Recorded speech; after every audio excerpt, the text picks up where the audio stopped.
I'm actually about to go pop some Tylenol. I'll be right back. Hell yeah. You don't understand. You take me by the heart when you take me by the hand. There's so many people out there that are like, oh, I don't take drugs. I just deal with it. And I'm like the opposite of RFK Jr. when it comes to drugs. I don't want any natural remedies. If it wasn't made in a lab, I'm not taking it. Got that rapid release, fast relief for adults. 500 milligrams? Come on, man. If only they flavored it like a Jolly Rancher. Hello, everybody, and welcome back to another episode of Nerd Soup. My name is Reuben, joined here today with Aaron, and we are back to review the new Bong Joon Ho movie starring Robert Pattinson, Mickey 17. Really excited to talk about this movie today, Bong Joon's first movie since Parasite. And before we get into today's episode, I want to let you guys know that you can listen to this wherever you get your podcasts, across all podcasting platforms. And if you want more Nerd Soup, go ahead and check out our Patreon page, where we will be uploading a full review of Invincible Season 3, possibly with Cam and or Andres, or both, depending if we can pull that off. People are doubting us, the haters are doubting us, but we want to prove them wrong. And follow us on social medias at Beau Soup, at Nerd Soup Monkey, and at Nerd Soup for all updates on when our videos drop. Drop a 50 bag for the mob in the spot. Fired this song, man. It's a shame that it got stomped out. Yeah. I was listening to it the other day. I'm like, yeah, it's not bad. It is really good. And I think we talked about it before. It's just not like us, just a better song. And it's easier and it's catchier. He was going in on A$AP Rocky in that middle verse. I just like all the short jokes are funny. These bars go over Kenny head no matter what I say. I'll just review that. Just the beef? Yeah. Just 3 a year months later. after the fact. Kendrick Lamar versus Drake retrospective. Teddy would love that. Well, I'll give it 5 years until, well, actually, Drake won. Oh, yeah. You're already seeing them take the takeover approach. Like, yeah, no, Kendrick won, but Drake won the war because family matters. You can't even say it's all facts because they were just both lying out of their asses. That's why I love diss tracks. You just lie. Whatever one's the catchiest, that's the winner. Yeah. Like, at least Jay-Z, there was some truth to what he was saying about, like, how he fucked him over with the publishing and just the critical reception, but it was just so clever the way he delivered it. Obviously, it doesn't matter because, you know what I love in Ether when he says something and then it has no relation to the bar he set it up with, and he's just like, dick sucking lips. It's like trying to find an ad break in a podcast. Like, yeah, I'll just slip it in here. Yeah, that's fine. All right, well, let's get into today's review, Mickey 17, the new movie from Bong Joon Ho. Highly anticipated after Bong Joon Ho's release of Parasite, which didn't sweep the Oscars, but the best showing for an international film ever. And coming off of that, he was, probably the hottest director in the world. And then Warner Brothers kind of ruined a lot of that hype, changing the release date, reshoots. The production was a bit messy. But the movie is here. It came out, I think, mostly well-received. Comparing it to Parasite is going to be the natural place a lot of people go. I think with Bong Joon Ho, anybody familiar with his filmography, he does kind of go back and forth between wacky sci-fi with creatures and monsters and comedy, and the more contained, darker psychological dramas. And Parasite was that's going to be the movie, not just because of the acclaim it got, but it really just takes all of his, sensibilities and themes and packages it in a way that's so digestible and fun for most people. It's the movie you'll point to and say, this is a Bong Joon Ho movie. If you don't like this, you're not going to like any of them. Whereas Mickey 17 is a movie where you could watch it, not like it, and still find a lot to enjoy in Bong's filmography. No, I'm starting to think he doesn't really like capitalism and rich people too much. Wait, why would you say that? I don't know. Like, this movie kind of made me realize, like, oh, that's what Parasite and Snowpiercer were about. Never really put that together. I thought that this movie was mostly about he doesn't like monogamy. Two is always better than one, baby. Yeah. We'll get into that. That shit was making me mad, dude. No way Mickey 18's allowed to hit that after everything they went through. Not a fan of capitalism. South Korea, they're going through some things. So kind of the whole world, really. So it's a popular sentiment these days. But yeah, not a fan. And Mickey 17, basic plot. Robert Pattinson plays a man who signs up to be an expendable. Essentially, he does dangerous jobs for a private company, and when he dies, he's brought back to life with a cloning machine. So a lot of room for Robert Pattinson to play and put on different voices and personalities for the different versions of Mickey, and a good supporting cast as well, with Mark Ruffalo, who seems to have the most divisive performance of the movie, Toni Collette, Stephen Yeun, Naomi Ackie. Actually may have been the standout for me. I mean, it's hard to say who, when Pattinson's got so much screen time and so much to do with the leading role, that someone else was the standout, but she was. And overall, I thought it was a good movie. I think it's one of his lesser films. He's got a great filmography, so that's not really too much of a knock. I enjoyed it. I had fun with it. I thought in parts it was a little messy, and I think that's what happens when his movies aren't contained. Like in Parasite, the one shot that always sticks with me is when the young boy, or the mother, is telling the story about how the young boy was scared by the man living in the basement. And that one shot, he makes the man look like a monster, and it was terrifying because it came out of nowhere. And I think sometimes when he's more restrained, those weirder sensibilities that he has for the absurd and the strange can seep into the movie in ways that are startling and shocking and just strange and weird. But when he goes full throttle, it could be a bit of a mess.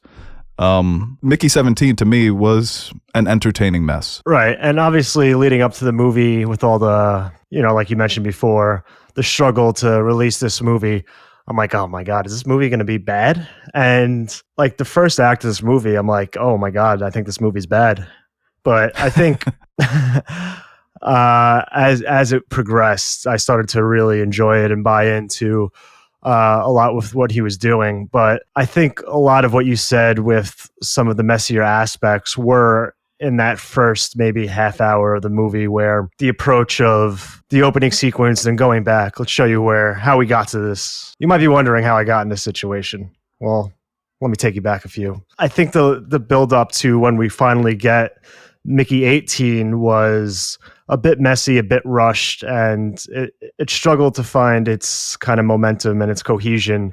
And then once that character is introduced, from that point on is when I started to really invest with what was going on. But yeah, I agree with a lot what you said there. And we talked about it earlier with the messaging. I think it's a pretty clear messaging. And I don't think messages have to be and themes have to be necessarily subtle for them to be effective. Sometimes movies hit you over the head with it and make it very obvious, and it still is very enjoyable and it works for the movie. But I think a lot of the stuff, especially with like the Mark Ruffalo character, were a little too in your face at times, where I would have rather have that play out a little bit more organically, or let the story and the rest of everything what's going through tell you what you're trying to do there. But other than that, like the dynamic between, like when Mickey 18 shows up, that throuple dynamic, and how mostly with that character and how he finds himself, because we've seen a lot of these stories. I feel like everything we're reviewing now has this sort of dynamic where we see a character struggle with who they are. You talk about Severance, you could talk about even Invincible with some of the different versions of characters and all of that. But I think this was a very clever way to do it. And having that stark contrast between 17 and 18 and have both of these characters find themselves through each other was a very interesting and I think pretty spectacular way to kind of tell that story. And I think that's mostly what I took away from this movie, because like we said, we've seen the anti-capitalist sentiment, not just in his films, but in many films over the past, probably since films started being made. But and even relating to like Severance, just like the critique on the workplace environment with Mickey 17, basically any employee is viewed as expendable and can be replaced on a dime. So I thought that commentary was very strong as well. So a lot of things to like about it, even though it does seem a bit messy at times. Yeah, and I think with satire these days, it's so hard. I honestly would have, I thought the movie could have been even more in your face, but the Ruffalo performance was It was fun, but it wasn't necessarily funny all the time. And I think that's one of my biggest criticisms of this movie is that it's so over the top and in your face, but a lot of it just isn't funny. I think that there are some fun visual gags, especially with what Pattinson is doing. I didn't find myself laughing as much as I did when, watching some of his other monster movies. I did love The Creepers. Enjoyed the design and the message there. Once again, it's not a lot to parse through. Colonization, taking over a planet from the indigenous species, and it reminded me a bit of Miyazaki, the way that he plays and uses creatures in his films to send a message about environmentalism and appreciating nature, and not just assuming that because they're big and potentially dangerous creatures that they can't also show an understanding and empathy, and that there can't be a coexistence. So those, I mean, like I said, I always love when he plays with the creatures, and that seems to be something he really does enjoy. Well, it's interesting because you can argue that there's too many things being thrown out here. But also at the same time, a lot of these themes intertwine with each other and are either a direct or indirect effect of, let's say, the broader scope of, let's just say, capitalism. When you look at it from the top down, a lot of these things like colonization, workplace environment, and how we view the working class, it's all, it's a large umbrella, but all these themes fit under it. It makes sense to explore all these things, but it does still seem like the focus kind of shifts too many times, and you are trying to explore all these ideas within, a 2-hour frame that plays a part in some of the incohesion. Yeah. I don't think that the juggling act was masterfully done. And that's a problem you can run into when you have all these ideas. And the plot itself is, I went to go see it with my mom, and she struggled a bit with the plot. So there's a lot there to deal with. It's a tall task that he's undertaking. And I think the fact that it was entertaining as it was is a sign of his skill as a director. And who knows what happened behind the scenes and with the reshoots, because you could tell there were some scenes where that the actors didn't need to be on the same set to film that scene, but you could tell that they weren't filming those scenes even at the same time. Like there was problems with the continuity just in the overall pacing of the film. But your point about the relationship between Mickey 17 and Mickey 18, probably the most fascinating aspect of the film, because you have this man who's the same person, but they very much feel like two different people. That's the natural progression of someone who's been living and dying for this company now 18 times. He's had enough. So he resolves to kill Mark Ruffalo's character, and Mickey 17 is a bit more moderate, bit more centrist, and he's just trying to hold on to the love of his life. And Mickey 18 has the realization that there's going to be no future with me and Nasha unless we take out this guy who's sitting at the top. So the tension between them it really does pick up, I think, from that point on when Mickey 18 is introduced, because Mickey 17, he said that he based the voice on Steve Buscemi, and he was really funny. Just the narration, his remarks. I thought a lot of the comedy came from his character. Mickey 18 was terrifying. And when he's first introduced, he does a bit of a Batman voice, and I was like, damn, I can't wait for the Batman too.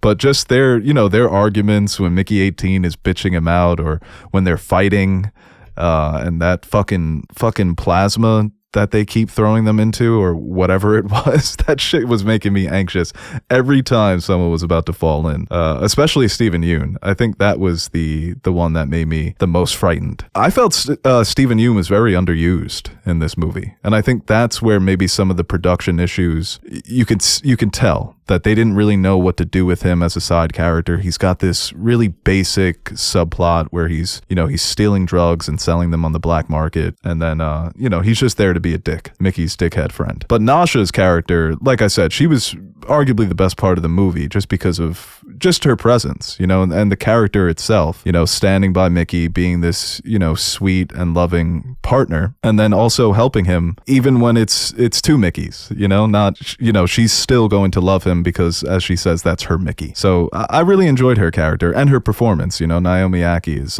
she's great. I did like the opening scene with Stephen Yeun's character is like, when he's going to save him, he's just like, Like, well, yeah, it doesn't really reach, and then it's dangerous for me to go down there. So That was funny. every time, like you said, I think he could have been used a little more, but I got a kick out of him every time he was on screen.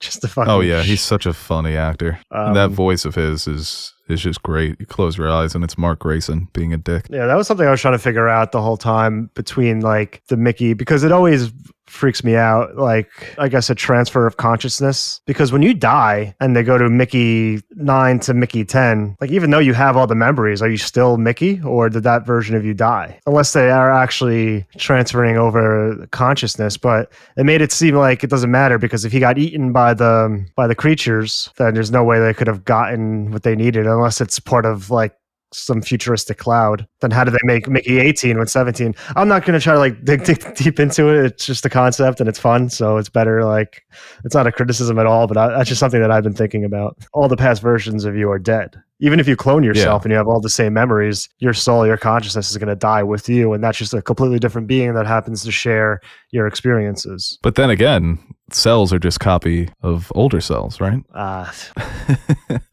The brain cells that store long-term memories are actually some of our newer cells. So how the hell does that work? The brain cells you had when you experienced something are dead, and then those memories are transferred over to the new cells. So is that part of you dead? Listen, can we just talk about the movie here? No, I think about that shit all the time, dude. And the dilemma if I wasn't, like if I successfully transferred over my conscious, because I want to, live for my children or my wife, and then it turns out I'm still alive, just Mickey 18. Cooler Mickey. Stronger. Exact same build and strength, but somehow I'm stronger. He was that Sexier. picture when it's the yearbook, it's Daniel and Cooler Daniel, and he has sunglasses. Yeah, 100%, yeah. That was Mickey Toothpick 18. changes everything. But even like when he sees the really pretty redhead, that kind of, he thinks that she's going to be the person who holds his hand throughout this ordeal. She turns out to just be another corporate stooge. That to me was a sign of weird pacing. It looked like they set up that character to be way more important than she actually was, and then she kind of just disappears from the story.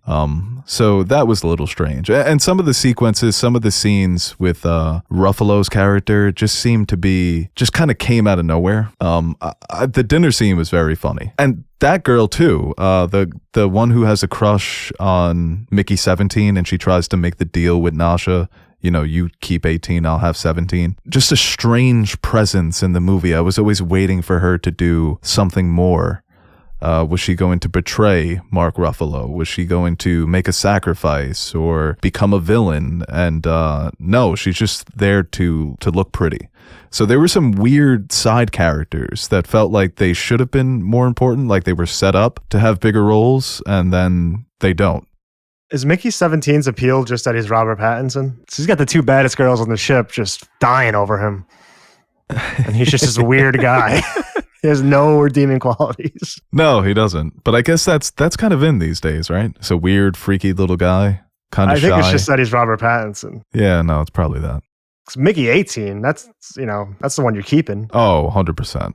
You take that deal. Well, that was a great scene, dude, when he walks in on them and she's just excited. And she already knows that he exists. She's just waiting. Well, yeah, I do agree. Like some of those felt a little funky, like some of those side characters. And I think especially like I was talking about that first half hour, just seems almost like you whip through that setup. And like you said, it just kind of feels a little off. I wish they could have done a little bit more to explain how he changes throughout each death and how he becomes like a different person, because if the personality changes are that drastic, it kind of seemed like 17 was the same character we saw, like I guess Mickey 1 has. So when Mickey 18 shows up, you kind of think, oh, maybe that's just a consequence of there being two Mickeys, but they kind of alluded to that each Mickey is different in certain ways. I feel like they could have done a better job explaining that, setting it up, and also like showing how much each death impacts him. And he's not changing because of that's just the way the process works, but he's being really affected by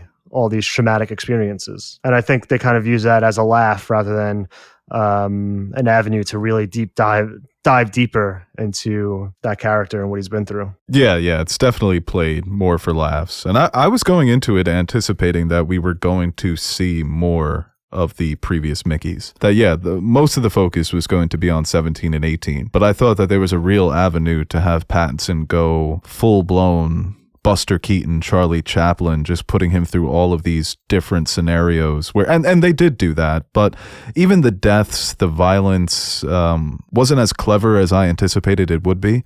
And those performances just weren't as memorable for the other Mickeys because, as you said, there really wasn't much of a discernible difference between the different personalities that you could pick up from. I felt the same way. There were at times when they would say, oh, this is Mickey 9, and then this is Mickey 14, and I'm like, yeah, no, they're all sort of the same Mickey. And I guess that's a way that you can go about it, but I thought there was more room for some real differences between those characters that you can pick up. But yeah, I think the like getting into Mickey's psyche, especially Mickey 18, was something that they could have explored further.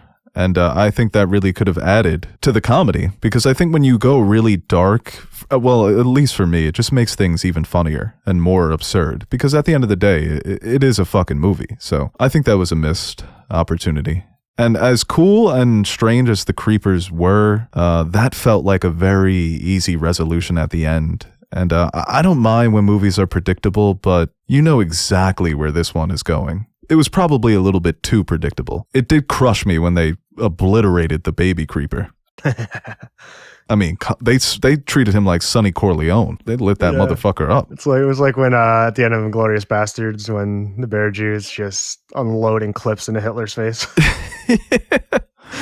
He's clearly dead, but they treated that little baby like he was full blown Hitler. No, like he was a Nazi. Well, maybe. Who knows? Who knows what he would have grown up into? Baby creeper Hitler. Yeah. But I did like some of the goofy aspects too. Like, I thought it was funny when she just has the translator and it's ready. Oh, right. Yeah. Shit like that I find amusing. That's not something I'm going to be like, oh, well, yeah, how'd she make that translator in 2 minutes? I'm like, oh, I don't care. It's a movie with clones and space travel and little creepers. Well, Ruffalo's character not understanding anything is so funny, dude. When they explained to him how the translator worked, and then it worked, and he's like, how did you do that? He was, like I said, he could have been funnier, but I think just the concept of the character was so ridiculous that I got a real kick out of it. When he's riding out there and they want to do the propaganda speech that he's going to make peace with the creepers, and he just looks so smug and so proud of himself with his hands on his hips. And I know he was having the time of his life playing that character because he's been very outspoken politically, and you get a chance to play the person that you hate most. And I think that's fun for actors. Although it was sort of like a combination between Trump and RFK, because at times he really reminded me of RFK Jr. Was it the teeth? The teeth, and even like the hair. And at times he spoke like Trump, and other times he just sounded more like he was, he was dumb, but not quite as random in his delivery, more conspiratorial like RFK is. And then Toni Collette being his basically the power behind the man. She fits that role perfectly because she's just got a sinister nature to her that scares the shit out of you. I think it's just, after seeing her in Hereditary, I'll never trust her. But she was really funny. And I think that's why I liked it but didn't love it, because I expected it to be a little better, but also funnier. And I think the humor really does just kind of come and go when it's clearly going for comedy for the overwhelming majority of the movie. The visual gags were funny, like the doctors or the scientists that are in charge of Mickey when they forget to put the bed out and he just comes out of the tube. I thought that was very funny.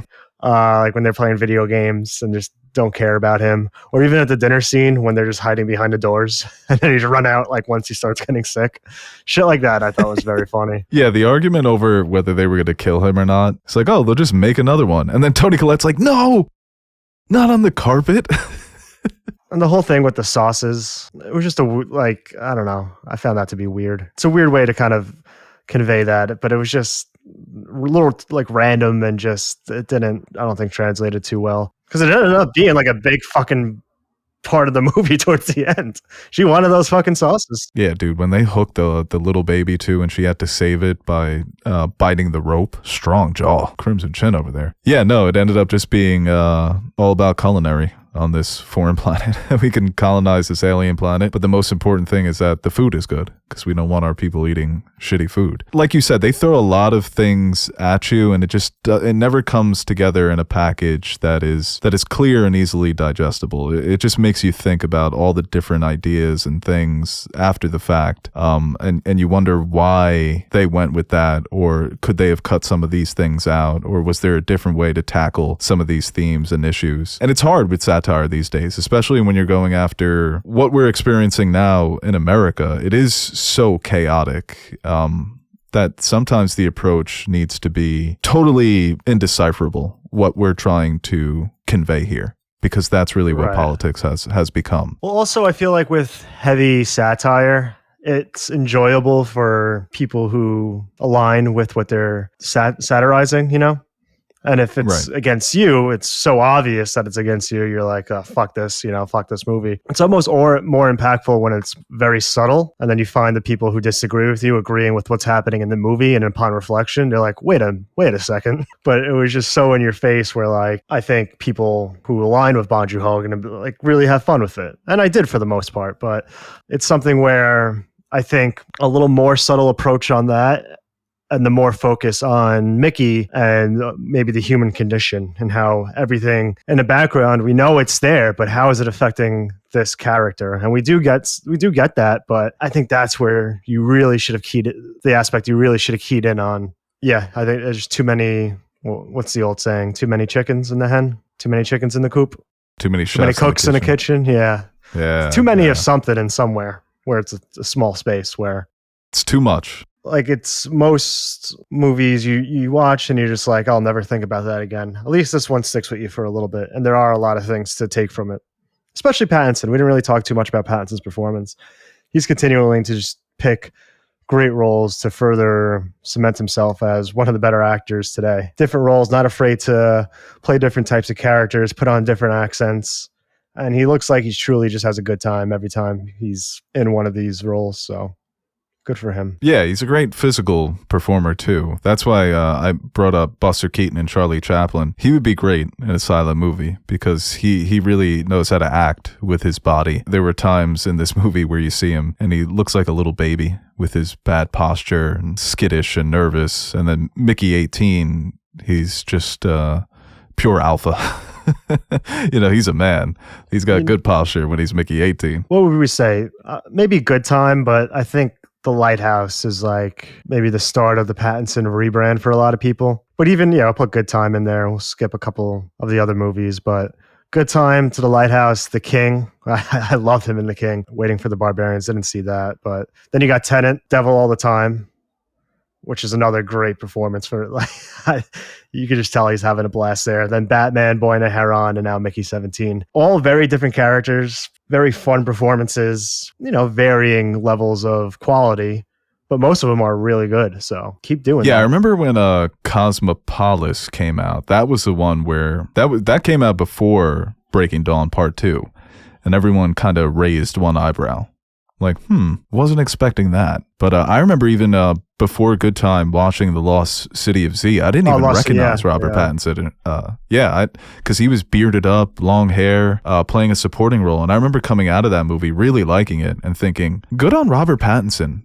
Taking a supporting role in a movie where it's not going to get a lot of box office love, critically acclaimed, but really wasn't nominated for anything. It's like that impressed me. And he was really good in it. And then Good Time came out and it was just like, he hasn't lost momentum since. And it is a shame that this didn't go over better. Because, I don't think this is going to stick around until award season. No way. But this could have been potential for people advocating for him being nominated for Best Actor and Best Supporting. Because he really does become two different characters. If anybody was going to, break through in that way, I think it could have been this movie. Well, I'm surprised. 73% fan rating, and then IMDb's 7.1, which is pretty strong. I was expecting to see that, and usually audience reactions are not as for certain movies, obviously, you always see the Rotten Tomatoes versus audience ranking, and it's either 12% to 90% or vice versa. I was expecting a little bit more of a divide there, but it seems pretty lockstep,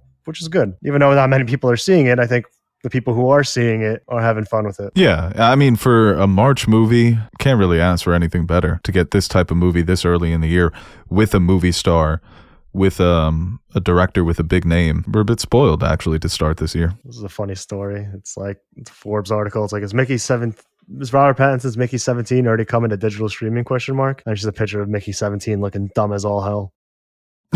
Yeah, it's going to be streaming on CNN Plus. That way people can not watch it there too. But like a scene that final scene, not the final scene, but the scene before the final scene, when he is confronting Toni Collette and she's making a new Mark Ruffalo clone. Was that just a hallucination? Was that a dream? I guess it was, because then you see him detonate but it just, I was like, what is this? Why? This is so random. I guess they were trying to, tease us. That I just didn't understand what they were trying to convey with that. And I feel like a couple of times the movie ran into that problem where it's like, I don't think you needed that scene, or that could have been delivered a bit differently. Well, even the hearings, I feel like in the beginning of the movie when they're trying to figure out, is this technology ethical? Right. I feel like those came off a little goofy as well. And it's something where I think you can, I don't know, it was just like, you're trying to convey this character, and obviously how corporations kind of make exceptions, but also still get what they want and how they manipulate the system in that way. But there's just like a little flash in the pan that I think could have helped overall the story, but it was just tucked in there, and that we'll keep going back to it, that first act where it just felt jumbled and we're just getting thrown with so many different things that it takes for that second act to start and Mickey 18 to come to kind of settle back in and be like, okay, let's move forward. Yeah, I wonder if going with a more linear approach, because once the story does reach the opening scene, from there on, it is pretty linear. But cutting out some of the flashbacks, maybe even cutting out the narration, maybe could have helped the film. It's a movie that would have been, if it came out and if it was just overwhelmingly great, it would have been the perfect movie for this time. So it's a little unfortunate in that regard. But like I said, overall, a good time. And I think with Bong's movies, they do fit into two categories: more grounded, more dramatic, and then the sci-fi films that are just really out there. He kind of goes back and forth. He switches between the two films he wants to make, and I tend to prefer the ones that are a bit more grounded and restrained. Because he is still, like the guy's just a great director. He's a great visual filmmaker too. He knows how to craft a really good movie. When he's boxed in, I really think that's where he thrives, because he's trying to break out of that box, and he's going to try some, it's not easy to break out of that box. So you got to be clever. You got to be creative. How do you do it? And that's why, Parasite will always be his masterpiece. But even Memories of a Murder, which doesn't feature any real, at times it gets a little surreal, but the movie is so grounded. In a way that's pretty unique for his films. And, when it comes to like Mickey 17, more like Okja or Snowpiercer, The Host is probably the best out of those, Bong's big sci-fi monster movies. But yeah, good movie. Yeah, I could tell my audience of 4 people were not, like when the credits go on and people just start looking at each other laughing like, what the heck? That's what you got with this one? Yeah. Did you see it in IMAX? No, I didn't. I wanted to recline. Yeah, dude. Every time I do IMAX and then I get there, I'm like, fuck, man, I miss the recliners. I always forget they don't recline. All right, well, we asked for some fan questions, so that is what we're going to do now to end this video. Well, not end it. Second half, or last quarter. Mickey 17 makes $3 off of an $80 million budget. That's not good. No, it's bad. That is not going to break even. I always hate, because projects I want to do good, but just you get every weekly update is just how bad it's doing in the box office. Like the production team behind Mickey is being investigated for embezzlement. I'd rather a movie like this than most of what we got. Boop-a-da-boop-boo. This question here from Chloe. Would you 3-way with your clone? That's what I was also, yeah. That was one of the other things I was left thinking about. And we talked about it with Severance. Is it cool if your has sex with your wife? So Innie I was totally fine with, but I I was dying inside for Mickey 17 when he couldn't get back to that apartment. Right, because you know Mickey 18 was putting in work. If it was another fresh out of the cloning machine. Yeah, if it was like another me, like exactly my personality and just another clone, it's like, yeah, you do your thing. I'm gonna go to the bar. I'm gonna go hang out with the boys, watch March Madness. But when it's like but cooler, Mickey 18 was different enough. Yeah. When it's a cooler version of yourself, the version of yourself you want to be, I don't know about that. Oh, dude, I fucking hated it. Like when Mickey 17 was laying down with her and Mickey 18 kept like trying to creep in. And he's like, can we get some privacy? That would have been me, dude. I would have been like, I can't do this. Fuck this guy. He's such a dick. Yeah, no, I don't know. But she made a great point. She's like, you would like it if there was two of me. Oh, yeah, 100%. Two of my wives? Are you kidding me? Two wives? Well, like, I think that would be fun. He's Joseph Smith. That'd be fun for like a couple days, but after a while, I can see where that gets exhausting. Oh my God, are you being a misogynist here? For no, both ways. Oh, okay. Two of me will be a fucking handful, and I know that. I feel like that could happen with me, where I'll be introduced to an alternate version of myself and be like, God, I need to change. Oh no, I would hate myself too. This guy sucks. If it was exactly like me, I'd be like, this guy is unbearable. Why are you so loud? Quiet down. Inside voice. Yeah, no, but the three-way, I mean, I think eventually it would be weird, and then at first it would be weird, but then I would get over it, and then I'd be like, let's do this. Because I think that eventually I would be like, my wife wants this, then you know what? Let's just give her the time of her life. You want to double up? All right, double stuffed Oreo, baby, let's get it. I'm on the bottom, though. I can't get on top. I'm too tired. Oh my God. Hurt. My shoulders bother me. He's only been alive 15 minutes. You know, that might actually work. He puts in all the effort. I can't. My bones are creaking. Long day at the mill. What are you at the ether mill? I wish I worked at a mill. I can just use that as an excuse. Yeah, long day at the factory. And also, I wouldn't want to look at myself. I'm fine with the POV. I can't see another me. Like, that's what I look like. I've been thinking I've been putting on fucking award-winning performances, and that's what I'm doing. No, that could potentially be devastating. No way, my strokes are that short. Weak ass strokes. Get back in the gym, boy. Just stretch those hips. I could have sworn I was. All right.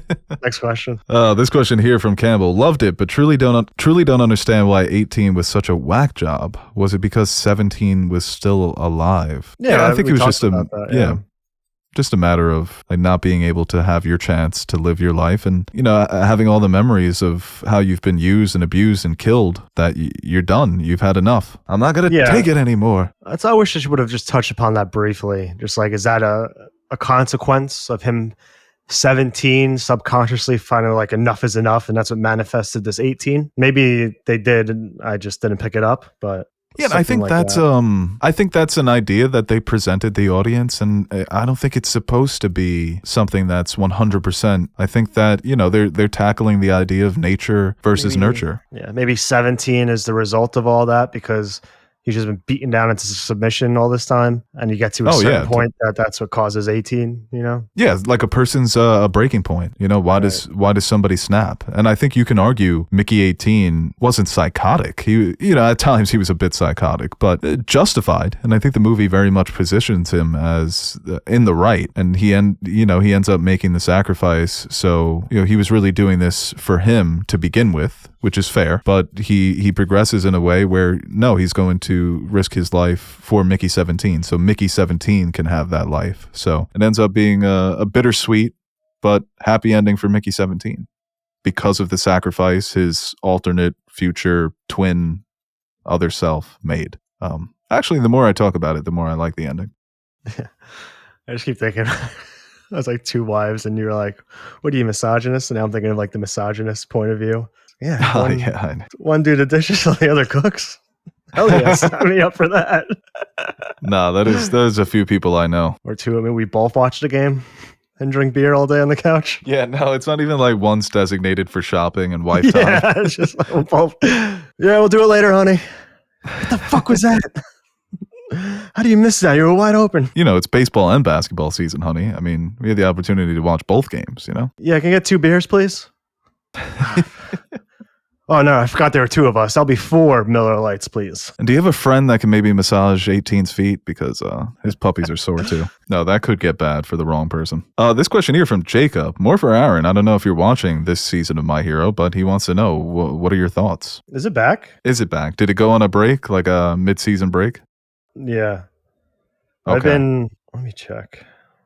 Recent episode. Yeah, I don't know if I'm ever going to get back on My Hero. I am catching up on Demon Slayer season 3, about halfway through, and that's been pretty incredible. Oh no, it's not back.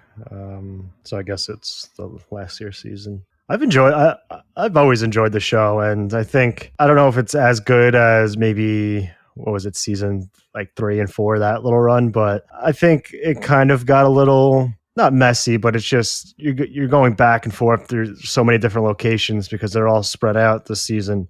But I've really liked the stuff with, and I think that's been strong since kind of the whole revelation of Dobby, but the whole family dynamic there, and especially with Endeavor, I think for the past couple of seasons, he's been one of the strongest characters. I don't think, because I loved All Might, and for a time I did like him after he lost his powers because it was just a different take on this character, but I fucking miss that man so much.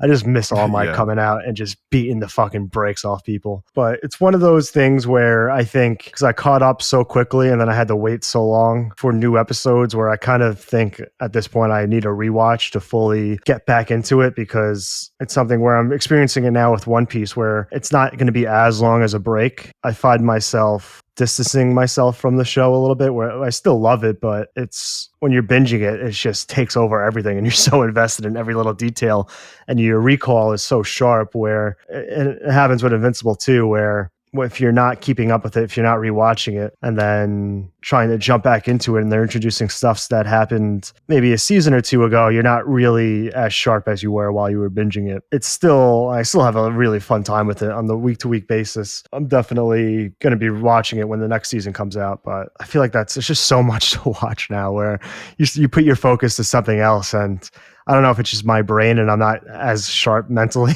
when it comes to remembering things, but I find that to be a struggle with a lot of these shows. Oh yeah, I'm the same exact way, dude. There's nothing worse than when you start a show and you watch like 6 or 7 episodes and then you put it off for like 6 months and you're like, fuck, I gotta rewatch those, so I don't remember shit. That happened with well, I didn't have to go back and rewatch because I got about 2 seasons into Mad Men. I remember I stopped on like the last episode of season 2 and then picked it up a year later. You know, it didn't really matter. Once you're 2 seasons in and you're just waiting on the finale. And the finale was it was a decision the main character had to make. So I kind of was able to just go right back into it and then binge the rest of it.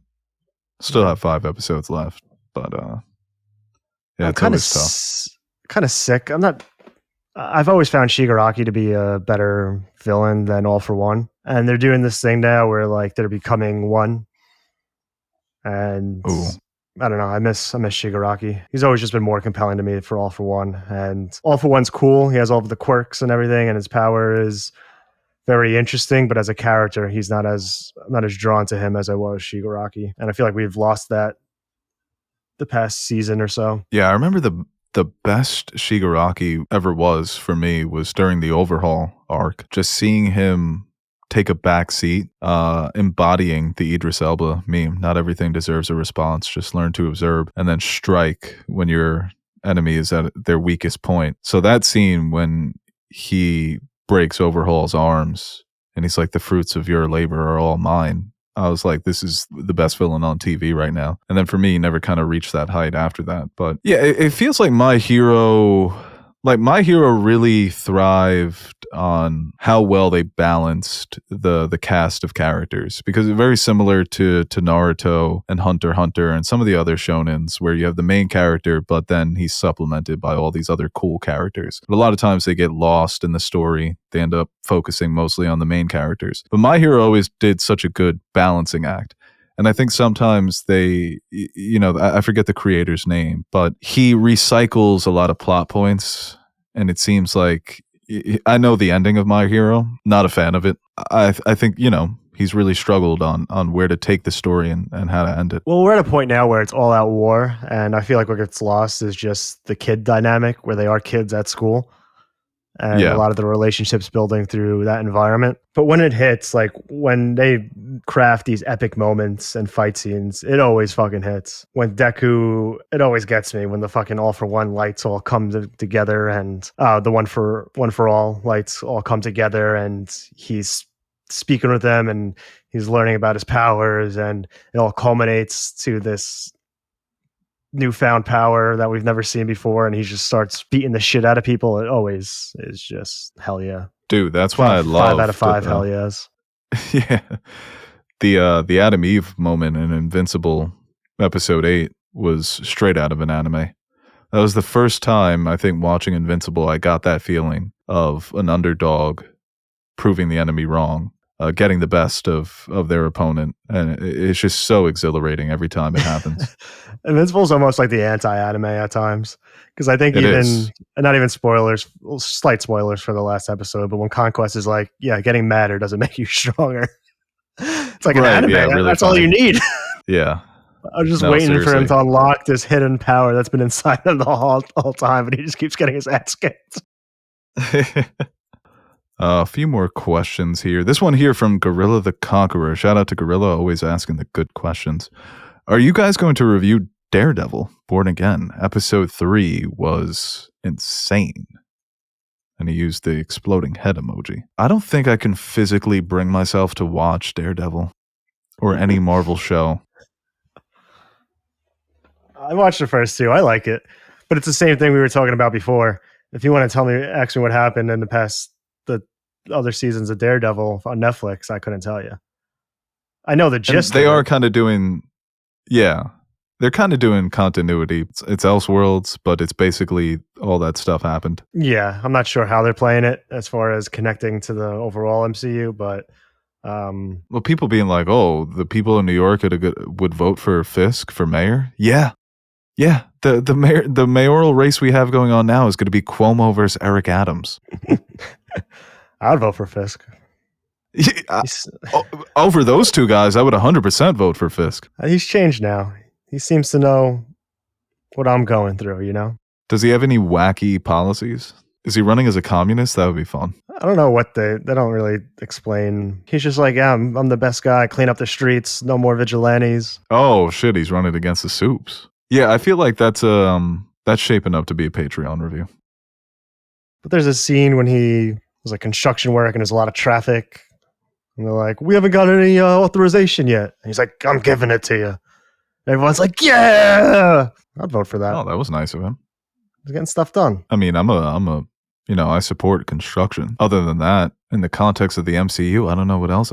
Anti-superheroes, yeah, no, I'd totally be against superheroes. I'd be like, fuck these masked freaks. It is so funny. No matter who the New York City mayor is, they just suck. Yeah, Democrat, Republican, no one likes them. Because it's people look in New York and they're like, oh, liberal blue New York. And it's very much like two extremes that make it liberal.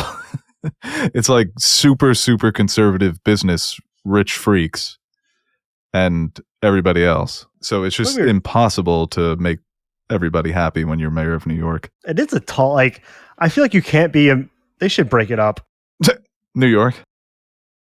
Maybe keep it. I honestly, like, Manhattan alone's a fucking task in itself. Brooklyn, Queens, Staten Island, like the Bronx, they're all very different places that require individual attention. It's funny because what happened to Brooklyn? The mayor who probably did the best job in terms of his public image while serving was Bloomberg. Because Bloomberg was controversial, but never to the point of, even Giuliani, after 9/11, he became super. Everyone loved Giuliani. Right. But even before 9/11, he, the minority communities in New York absolutely despised him. And the protests became really intense.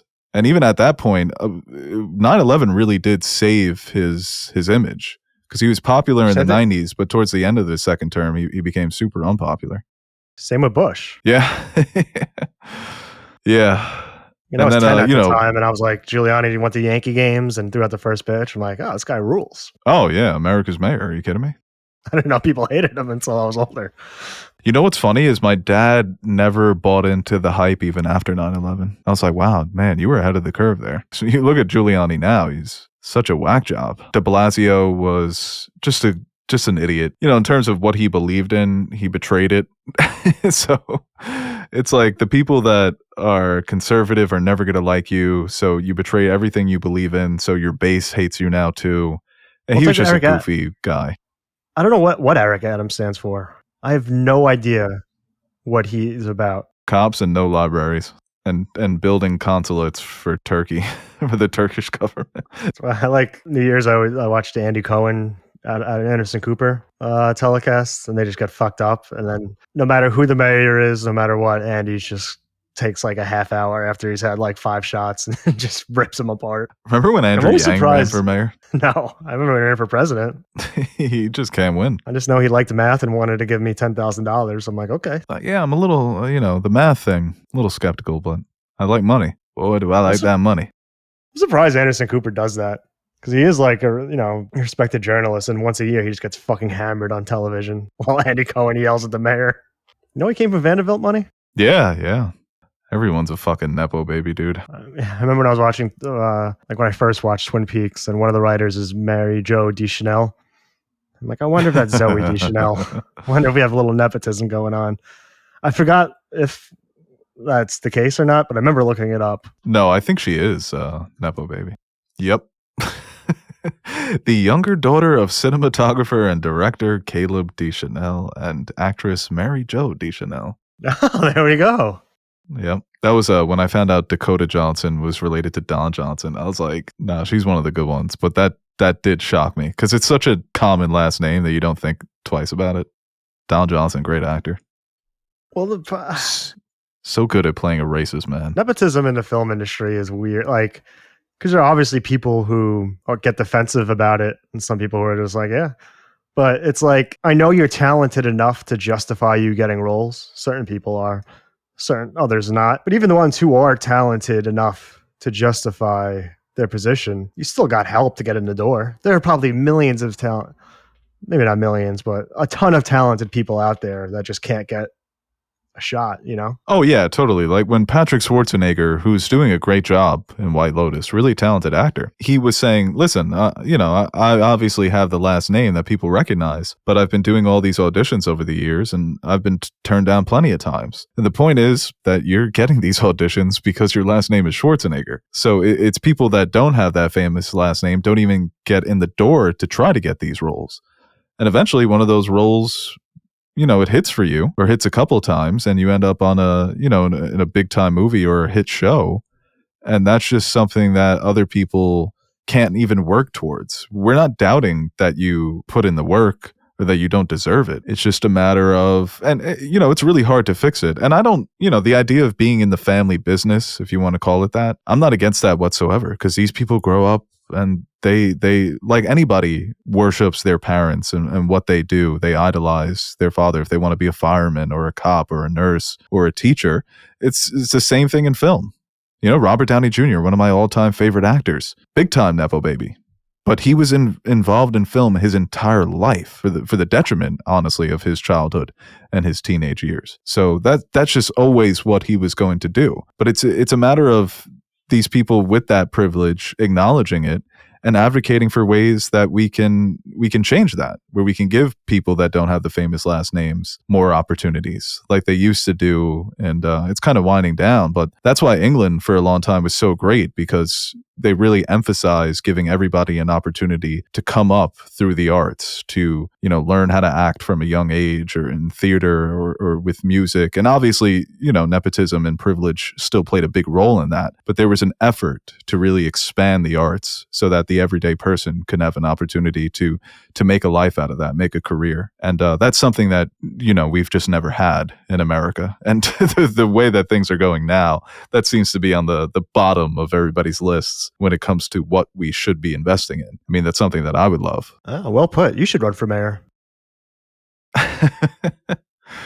Well, it's also like when you saw these, post New Deal, there was real investment in the arts. And over the last few decades, it's become diluted, especially in the 21st century. So yeah, the Nepo baby thing is just more so like you've also won. There's no signs that this is ever going to change. In fact, it's getting much, much worse. So the defensiveness, it just comes off as a bit tacky. Read the room. You don't have to say anything. This message was brought to you by Reuben for Emperor of the World. All right, guys, that is going to do it for this episode. This review of Mickey 17. We will be back for Mickey 19 because Mickey 18 is dead. That'd be fun. They do the sequel, they skip it. Everyone's like, what happened to 18? You didn't watch the first one. Aaron, thanks for joining me. Yeah, I saw a tweet like that. It's like, do I have to watch Mickey 1 through 16? And I thought about that joke in my head, and I immediately wanted to jump off a building. And I was going to comment that, but I figured, let them have fun on X.com. You're the media. New media. Good stuff. Good stuff. Guys, thanks for listening. Thanks for sharing and subscribing. Well, I hope you do all that. And we'll see you next time. We went long. I'm going to miss my global entry interview.